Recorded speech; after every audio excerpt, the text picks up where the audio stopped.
So before we get into this, I've had several people tell me that sometimes I don't summarize the story enough to constitute a proper review, but when I do this, which is generally not very often, I tend to do it for a reason.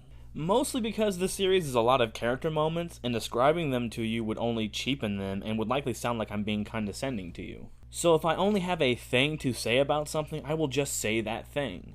But Slam Dunk is different. Any summary more than a bunch of people playing basketball is probably overdoing it. There's a lot of depth in this series that makes it a lot more than that, but really it's just basketball. A single game can last 2 or more books, and that doesn't bother me one bit. But it does make reviewing it without walking you through the entire series a little bit more difficult. So I'm just going to say what I want to say. So manga and anime was starting to take their toll on me with all the pointless and lazy fan service and just about everything. She has a V-neck in her crotch armor. Can everyone who isn't 13 agree that that happens to be a little too much? But then I got a hold of Volume 1, and it changed my mind immediately. To the point where I bought the rest of the volume shortly after reading the first, and then went to town. Now maybe you won't feel the same way about the series as I did. If you didn't like or play sports, this could wildly change your opinion on the series, but since I'm stuck in the have-played sports category, I'm going to have to review with me liking basketball in mind. Again, this series is 80% playing basketball and practicing basketball, so take that into consideration as I go through this. Then everything changes in the last 10 or so books, and not for the best. So that's what we're going to talk about today. Well, I never said I wasn't retarded. So just in case you're one of those guys that really love drama, I'm going to ask you to do a favor for me. Go ahead and tell Snob I've made this video, but please give it a couple days. I want to test some things. So if we have learned anything from this, it was his fans are extremely unoriginal. They took all of Snob's points and just ran with them. Snob says he's not a 4chan user. They say he's not a 4chan user. Snob says it wasn't an allegory. They say it wasn't an allegory. Snob says, I did a lot of research. They say I did a lot of research. Snob says it was part of a series. They say it was part of a series. And now for the response. And just like his bad writing tips, every single point can be broken down into 3 categories. Just ignoring any argument completely, a soft deflection that again doesn't address the point that I made, or a red herring or even a complete lie. Let's walk through them. Full of awful content flooded my feed and it forced me to analyze it. And that was the end of it until he told me to go get raped. So we have this point. Okay, so this is Snob not being very intelligent because anyone with a brain will know he watched the video and then downloaded that video and edited that video into his own video. So you couldn't have missed the minute-long elaboration on why that actually bothered me, which makes you intellectually dishonest. The real thing that bothers me is just how middle of the road that reply was.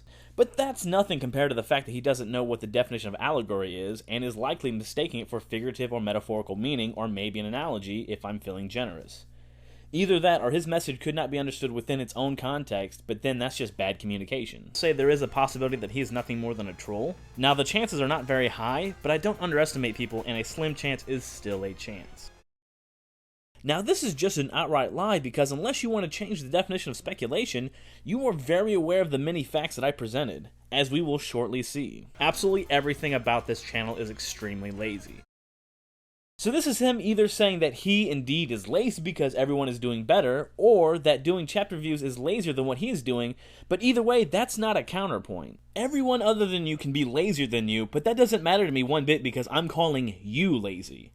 Thanks for not addressing my point. All I have is the length of his videos. But if you have a brain in your head, you would know that explaining your points and elaborating tends to take time. First, I don't know who that is, and just because his unscripted stuff is long and uninformative doesn't change the fact that your stuff is short and uninformative. And this is again not addressing any of my points. Take a Pepsi challenge with a topic we have both covered and you'll see a clear difference between the amount of information being presented. My Naruto review isn't 25 minutes long because I'm stuttering or wasting time. No, I'm covering a lot of points, and I'm going through them as quickly as I can. He makes claims and rarely backs them up. In his gangster review, he says the characters don't fit the setting, and then doesn't even mention how these two elements don't fit together, which doesn't help me understand your points. That also didn't address my points unless you think that saying a thing is the same thing as backing it up by providing examples, which might be the case. The length of this video isn't because I want to hear the sound of my voice, it's because I present evidence to back up my claims. You didn't bring up a point. I try my best to explain why I have the perspective I have and where I got my information from. One, I did say trying, and again, this is not bringing up a counterpoint. His taking the snob's name is, although a less important factor in his incompetence, is just a sad reminder that the internet is filled with people lifting ideas from those that actually create. Again, this is not bringing up any argument that counters anything I said, because I certainly didn't say he trademarked the word snob. I called you a lazy copycat. Now that could be easily incorrect, but you didn't even try presenting that argument. Then he reviewed 4 books in a week. Now I don't know about you, but when I review something, I like to actually think about it for a bit and take my time with it. So the idea of reviewing 4 books in a week is something I'm not capable of, and not just because of time constraints, but because I want my real opinion out there and not just my gut reaction. So this point gets a little more interesting than the rest. So he created reviews from reviews he had written years ago, without rereading the books to see if his opinion has changed, which it easily could if you're open-minded, without editing them to make sure that he didn't make mistakes, which he did, and he didn't even argue my claiming that he did. Doesn't that sound familiar? Yeah, that's almost his word-for-word review of that dude's novel, where he copied and pasted the same paragraph. So the very first thing he says about this random novel is that the cover is otaku bait. Why the hell would you bring up something as pointless and incorrect as this image being otaku bait? Speaking of which, his next point was that the image was definitely otaku bait. Ignoring the definitions of both otaku and bait, not only am I meant to judge a book by its cover, I'm also supposed to judge a cover based off an author's pastimes and hobbies when I don't even know who he is. But then again, otakus do sure love them some shorts and tank tops. And they're the only ones that like them some shorts and tank tops. Yeah, this is just stupid. I guess I'll add another category. He is either proud about this comment, or he's boasting about doing something that is ethically and morally right that requires no effort on his part. Now I'm not even sure if I should respond to this because he just presented my counter-argument to his claim. Again, I did not blame him for not pirating the book. I said you were proud of the fact that you didn't pirate it, which is why I said you were proud of having done nothing. Not sure if this is deflection or just another point towards stupid. The titles just make no damn sense. How in 2 minutes have you discussed how these two words correlate, and if you have done so, why the hell is it not called framing? Yeah, it's still 2 minutes long, and that doesn't address my point. Why isn't it called framing? And why is it the only video that you have commented on? Is it because each and every other video in this series has the same nomenclature, even though not all of them are remotely connected to one another? Because outside of being a mentally retarded child with no understanding of the shit he's talking about, he's also an avid 4chan user, and for some reason keeps using a word that he clearly does not know the meaning of. That is a great point, because Snob has never called anyone autistic, and autistic is not what stereotypical 4chan users call each other all the time. See, that was an allegory. And that was a joke at your expense for not knowing the difference between allegory and figurative meaning. It's a TV show, meaning it has a story. See, you can add the word overall all you want to that statement. All that does is prove my point harder and makes me show the definitions of both of those words. Now you could argue that this is petty, but I'd argue that not knowing the definitions of words that are necessary to critiquing narrative-driven mediums like anime can show that you're not capable of critiquing. And again, just because its narrative isn't a cohesive whole like you would want, doesn't mean that it doesn't have a story. At least use the word narrative, because then you could at least argue that its connotation implies some overarching story. Even then, it's still a stupid point to make, because not having a story isn't an inherently negative thing. Whether or not it's porn shouldn't matter at all, because porn isn't inherently good or bad. It's just a classification. Again, that had nothing to do with what I just said, which I will remind you, you literally put that into your video. This video is about Joey removing a video. You pretend it has something to do with the fucking retarded concept of the anime mafia.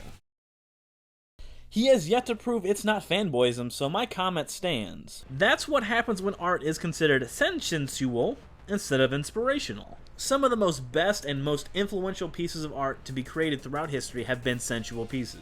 I'm not sure if you're being a bigoted asshole, or if this is just you being that fucking stupid, but either way, this is ridiculous. No matter what you type there, that is you ignoring that taste is subjective whether you believe it or not, and that your statement is profoundly stupid. All anime is art whether it's terrible or not, and even if you meant what you have on the screen right now, that's not what you said. Again, words have definitions, and something being inspirational is not relative to its quality. You are such a fucking lazy piece of shit that you can't spare 45 seconds to do the most basic of research to see if what you were talking about was even fucking relevant. This one's a little strange because, again, he presented at least part of my counter-argument to the point he's presenting right now. So my comment was about him claiming he didn't fact-check himself, which he most certainly didn't show in the video. I said that you lack integrity for making sure that your reporting was correct and lazy for how easy it was to check whether or not it was downvoted into deletion. So no, I wasn't blaming you for Joey's mistake, I was blaming you for your mistake. And you knowing the difference means you're intellectually dishonest. He has this series about sharing good tips for writing. Either it's extremely obvious and these sorts of things should be apparent if you're not stupid or at the very least had any form of education. The most generic and generalized advice you could possibly give to the point it becomes meaningless and just wastes people time to hear it. Okay, this is pretty funny. So the answer to both of these questions are people writing these mistakes are stupid and or uneducated, and your fans are stupid and or uneducated. But I really appreciate the fact that as I made fun of your writing tips, you presented another writing error. If they are so obvious, why did so many made these mistakes, or said these videos taught them a lot? The text around the excerpt is not really related to what is being shown, meaning this has gotten off to the wrong foot. Or, and I could be wrong about this, or not only does that text not begin with an info dump, but it's also the very first paragraph, which is completely okay not to tell us everything about the setting and the characters, which I also mentioned in the original video. It's a novel. If there is a medium that lets you take your time in establishing things, it's probably this one. Again, taste is subjective, but if you want an example of a critically acclaimed novel that does this, Dune most certainly does. By page 30, we don't know a thing about the setting because we have yet to set foot on the planet where most of the story takes place. And there are 400 more books that fit the same category and do the same thing. Also, in a book, 5 pages isn't a very long time. Yay, end of the video thing in which I go off script and just babble on for 20 minutes and don't do anything productive. And if you'd watched any of my videos, you'd know I constantly talk bad about my ending segments. You don't even insult me as well as I do. And again, I'm very glad you ignored the writing problems toward the end because they got a little more important in proving some things. Like the fact that your understanding of the fundamentals of writing are so weak that I'm not sure you're capable of arguing against me, hence the reason I didn't do a response video. And speaking of which, let's talk shortly about the other video. So it's the same as before, but with a few hidden gems in it. Outside of having just proved that he did in fact do a bad job, this one just confuses me as why wouldn't I make fun of someone that I just trolled? I might be wrong with this, but isn't trolling inherently making fun of someone?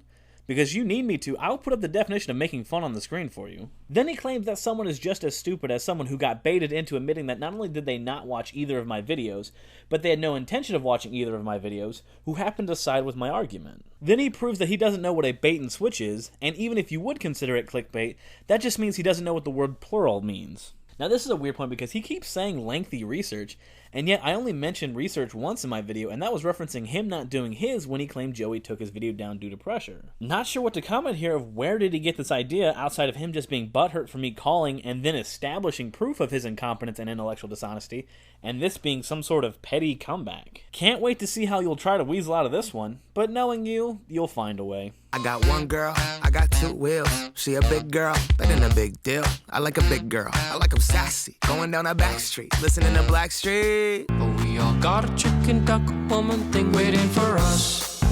Every day I worry all day about what's waiting in the bushes of love. 'Cause something's waiting in the bushes for us. Something's waiting in the bushes of love.